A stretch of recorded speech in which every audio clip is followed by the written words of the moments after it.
ozze kufuuka kintu, ozze kuzimba mulembe ng'ambako amina oba otegedde. Ozze kufuuka kintu mu Katonda. Sibino ne bali mu kkubo olinaebyo, olimu ebyo.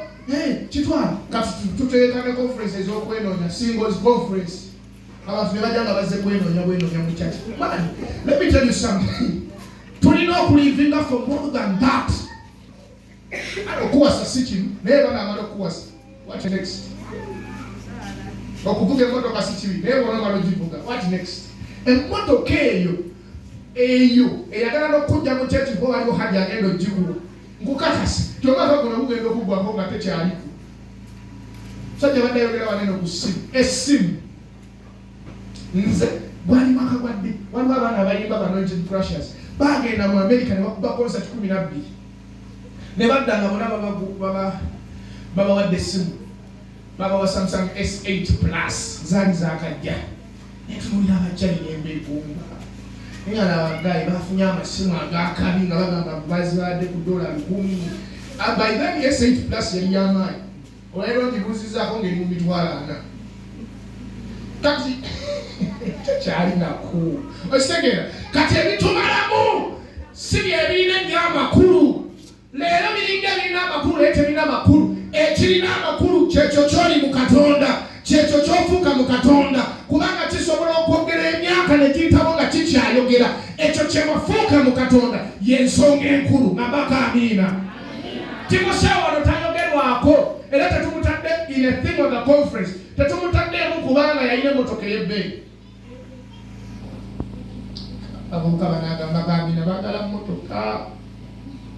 Tetumutaddeemu kubanga yawasa embaga ey'amaanyi. Olowooza lwaki leero Timoseewo tumwongerako? Kubanga Timoseewo yakkakka n'afuuka ensonga mu Katonda. Ky'oba olabanga olwaleero bye baamubuulirira ate nabo bye bikubuulirira. Mukama yeebazibwe. Munaaziramu amiina oba enjala ebaluma. Gamba amiina. You must strive hard. Osusse amaaso go bino ebintu ebitaliimu. Ebintu Katonda by'ayagala tukwate ne tuba tukwata. Hello? You need to seek katika kangogere mu Luzungu. You need to seek your identity in God. Hello? Kakavu. Olina okunoonya ekyo ky'oli mu Katonda. Wano tewali Katonda gwe yalokola mwe bavubuka nga yamulokola kutula butuuzi mu katebe awe. Emyaka 3 oli mu kyaki otula butuuzi. Myaka 5 abayigiriza baba makingira emyaka 3 years nga Yesu atambula butambuzi ki nabo. They submitted. Kiri kyekugamba. They submitted. You need to submit under a certain man of God.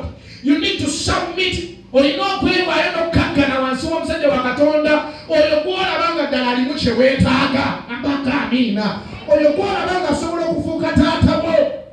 Oyo gw'olaba nga olina ky'osobola omutampingako omuyigirako. Mbuuliza neiba nti gwe emyaka gy'omaze mu kyaki oyize eki? Oli mu kyaki naye tomanyi bwe baleeta katebe.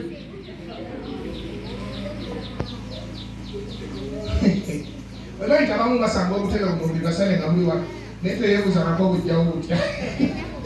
Ate awezezza emyaka egiwera muki? Naye tamanyi obutebe buno bujjawo butya era bamupanga batya. Oli mu kanisa naye gwe wajja buzi. Halo? Abamu tamanyi toyireti eyo gyagenda bwe mangi. Ani agirongoosa? Katutandikireko ng'omuntu obutonotono. Tamanyi nawe bagikola ki? Wabula akola kimu. Ate abo tusitalireyo we bavubukera bakyamalaze kabisa. Naye kakati toyireti ero nga teyanyiridde. Ye talowoozangako. Bani abagirongoosa? Abamu ku mmwe wano olina embeera mw'oli naye tofunanga naye esingi 10 obule toyireti pepe egenda wano. Era tomanyi n'abazigula bazigulawa era bazigula batya. Banfuye bakufuuka. Amiina Mukama akumukisa. Abamu tomanyi toyireti eyo. Toyireti pepe ezo zigendayo zitya. Toyina ky'oyize mu church. Wabula obaza ti munsabira wammangaawo. Awamangaawo esabira. Ekkanisa gwe ng'omuvubuka okuba ne wajja oyize ki? Okola ki? ofuuse ki ye musumbawo osobola kutasala neyebuza lwaki tebasabye. Waliwo abantu abamu nga ne babisinga ekkanisa ebbanga pasita ayinza obutanoonyereza nnyo kuba mumanyi ajja lwasanze. Naye waliwo abantu abamu nga ne baba tasabye sande emu musumba abulizawo yi mutabani wange ono yakoze eki yabadde ki. Awo ojja okumanyira kyoli.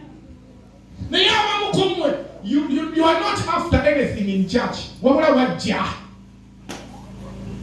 omulembe guyinza okukutwala ng'otegendereza. But if you're doing something in church ne covering oba naye amaanyi